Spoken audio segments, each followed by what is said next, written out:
Hey students, welcome to MBA Simplified Management Made Easy. Easy learning, which is your gateway to management knowledge. आज हम start कर रहे हैं managerial economics का unit 1।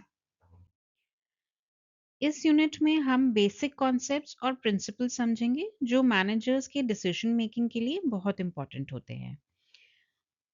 हम जो टॉपिक्स कवर करेंगे अपनी यूनिट में वो ये सब हैं, विच इज़ इकोनॉमिक्स का meaning, nature and scope, what is micro and macro economics, managerial economics क्या होता है, फंडामेंटल प्रिंसिपल्स, यूटिलिटी एनालिसिस और हम कुछ केस स्टडीज भी देखेंगे। इकोनॉमिक्स के इंट्रोडक्शन में जब हम आते हैं तो हम सबसे पहले समझते हैं कि इकोनॉमिक्स क्या है। So we say that economics एक सोशल साइंस है जो ये स्टडी करती है कि लिमिटेड रिसोर्सेज को कैसे यूज किया जाए ताकि अनलिमिटेड ह्यूमन वांट्स को सेटिस्फाई किया जा सके। सो इकोनॉमिक्स का जो कोर प्रॉब्लम है या फिर हम इसको कहते हैं सेंट्रल प्रॉब्लम ऑफ इकोनॉमिक्स, वो है scarcity, unlimited wants versus limited resources. So scarcity of resources में हमारी ह्यूमन वांट्स की बात करते हैं हम, जो कि अनलिमिटेड हैं। चॉइस एंड डिसीजन मेकिंग की बात करते हैं जो हमें लिमिटेड रिसोर्सेज में करना होता है, और उन एलोकेशन ऑफ लिमिटेड रिसोर्सेज भी इसमें आता है। Then let's understand various definitions of economics. Adam Smith के अकॉर्डिंग इकोनॉमिक्स वेल्थ की स्टडी है, और रॉबिन्स के अकॉर्डिंग इकोनॉमिक्स वो साइंस है जो ह्यूमन बिहेवियर को स्टडी करती है in relation to scarce means and unlimited ends. Exam में रॉबिन्स की डेफिनेशन ज्यादा प्रेफर्ड होती है, और एग्जाम्स में सेंट्रल प्रॉब्लम ऑफ इकोनॉमिक्स का क्वेश्चन बहुत इंपॉर्टेंट है जो कि अक्सर आ जाता है।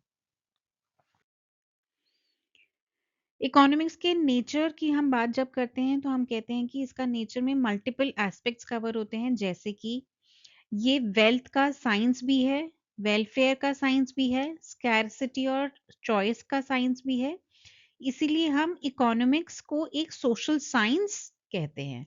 सो हमारी जो इकोनॉमिक्स है इसको सोशल साइंस माना गया है, जिसके अंदर हम science of wealth, welfare, scarcity, choice और साइंस सबकी बात करते हैं।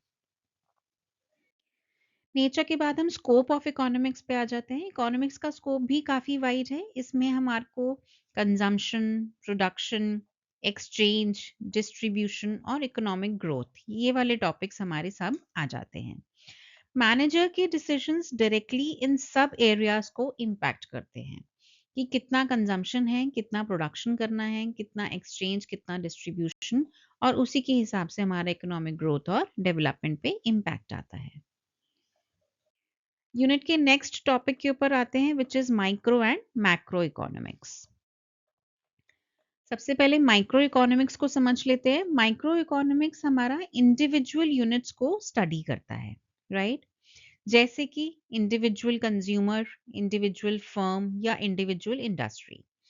इसका मेन फोकस होता है प्राइस डिटर्मिनेशन और resource allocation, right? Scope of micro economics में हम ये देखते हैं कि micro economics demand and supply, consumer behaviour, production and cost, pricing of factors of production जैसे टॉपिक्स को कवर करती है, प्लस मार्केट स्ट्रक्चर्स, राइट? ये मैनेजरियल डिसीजन मेकिंग के बेस बनाती है एक्चुअली। जो भी मैनेजरियल डिसीजन मेकिंग हो रही है वो demand and supply, consumer behaviour, production, pricing, market structure के ऊपर ही बेस्ड होते हैं। Now let's understand what is macro economics. Macro economics हमारी पूरी इकोनॉमी को एक यूनिट के रूप में स्टडी करती है।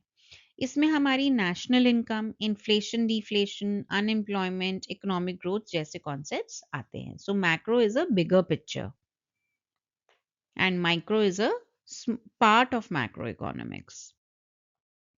When we talk about scope of macroeconomics हमारी fiscal policy, monetary policy, economic development और business cycles की study करती है। गवर्नमेंट लेवल के डिसीजंस मैक्रो इकोनॉमिक्स पर ही बेस्ड होते हैं।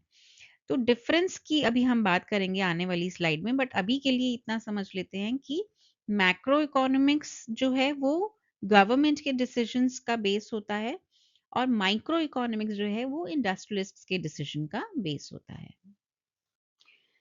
Now let's look at the difference between micro and macro. Microeconomics हमारा individual units के लिए या individual level decisions पर focus करती है, जबकि macroeconomics हमारी wide issues को address करती है, whole economy की बात होती है इसके अंदर, right? माइक्रो इकोनॉमिक्स के अंदर हम प्राइस ऑफ गुड्स की बात करते हैं, जबकि मैक्रो में हम जनरल प्राइस लेवल की बात करते हैं. ये हमारे फर्म लेवल डिसीजंस होते हैं और ये हमारे इकोनॉमी वाइड डिसीजंस होते हैं.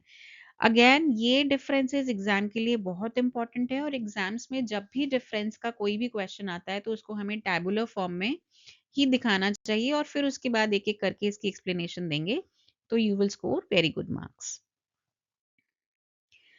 Next topic of this unit is managerial economics. Managerial economics के concepts और theories को business decision making में apply करती है. तो simple शब्दों में हम कह सकते हैं कि economics plus management is called as managerial economics. Managerial economics का major focus होता है to solve the business decision making problems. इसमें हमारी economic theory, economic concept, economic analysis, ये सारे पार्ट्स आ जाते हैं. Coming on to the definition of managerial economics, इसके अंदर हम जॉल डीन की डेफिनेशन को देखते हैं. डीन के according managerial economics business policies बनाने में इकोनॉमिक एनालिसिस का यूज करते हैं. अगेन एग्जाम्स के लिए भी डेफिनेशन ये वाली बहुत इंपॉर्टेंट है. Right, which is managerial economics is the use of economic analysis in the formulation of business policies. Nature of managerial economics पे आ जाते हैं. मैनेजरियल इकोनॉमिक्स जो है हमारा अप्लाइड नेचर का होता है, right?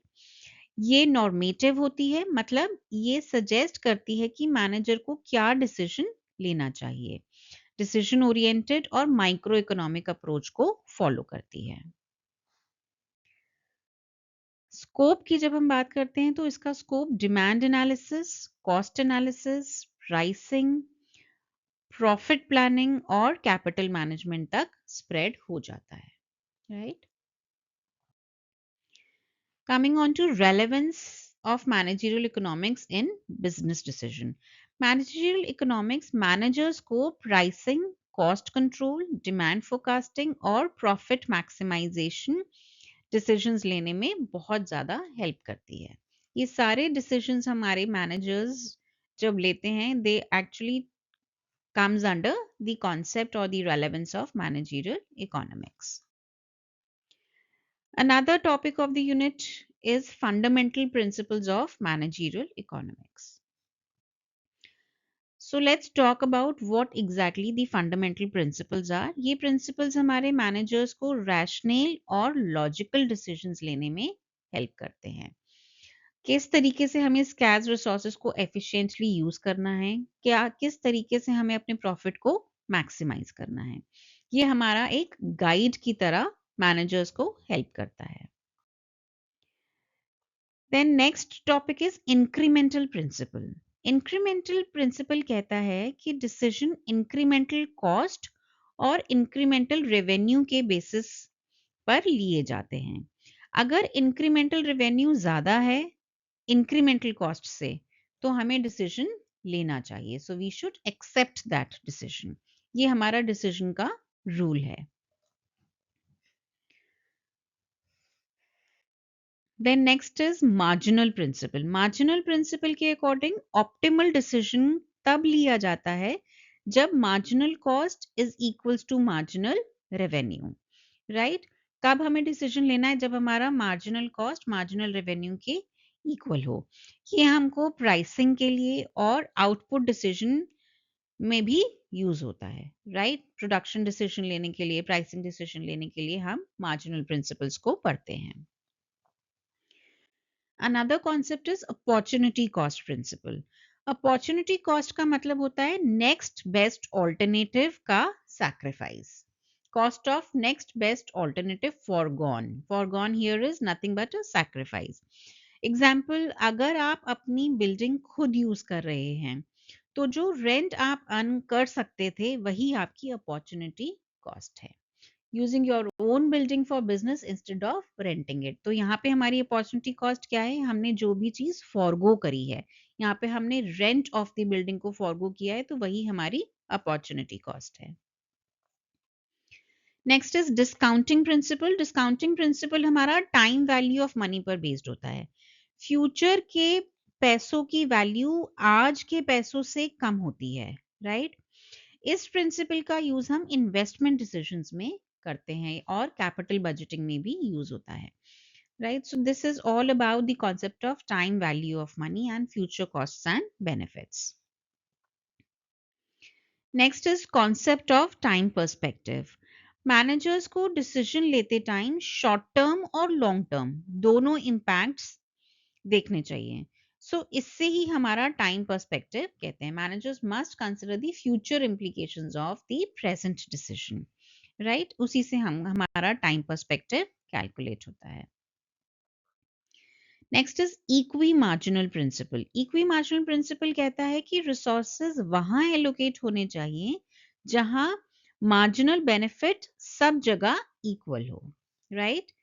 Resources should be allocated where marginal benefit is equal in all the uses. ये resources optimization में हमें बहुत हेल्प करता है, resource allocation में हेल्प करता है, consumer satisfaction में भी हेल्प करता है। The next concept of this unit is utility analysis. Let's first look at the meaning of utility. Utility का मतलब होता है satisfaction जो consumer को goods या service consume करने से मिलता है। Utility is subjective and it varies from person to person. मतलब हो सकता है जो यूटिलिटी किसी चीज की मेरे लिए हो वो आपके लिए बिल्कुल अलग हो, right?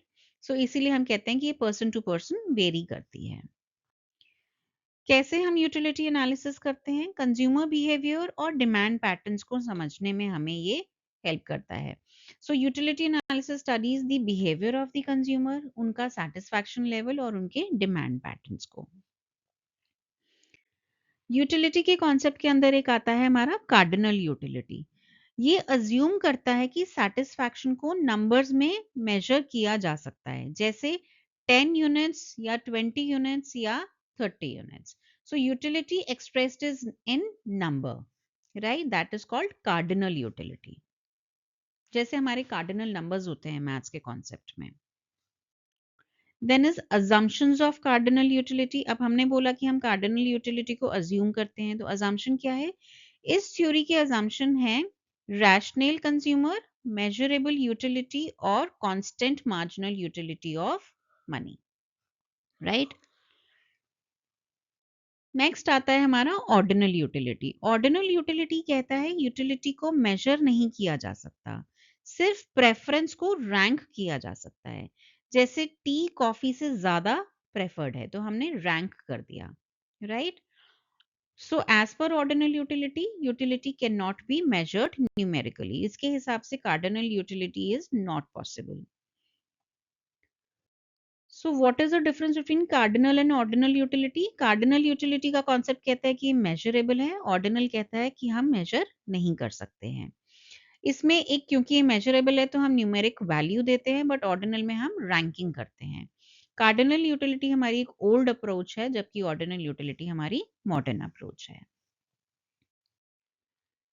Economic factors affecting entrepreneurship. Next अब हम कुछ केस स्टडीज देख लेते हैं। सबसे पहली केस स्टडी हम ले लेते हैं मैनेजरियल इकोनॉमिक्स की, राइट? एग्जाम्पल हमने लिया है कि एक फर्म तब तक प्रोडक्शन बढ़ाती है जब तक मार्जिनल कॉस्ट मार्जिनल रेवेन्यू के बराबर ना हो जाए। तो यहाँ पे हमारा कौन सा प्रिंसिपल अप्लाई होता है? एप्लीकेशन मार्जिनल प्रिंसिपल का है और इंक्रीमेंटल प्रिंसिपल का है। यहाँ पे हमारा मार्जिनल प्रिंसिपल अप्लाई होता है, राइट?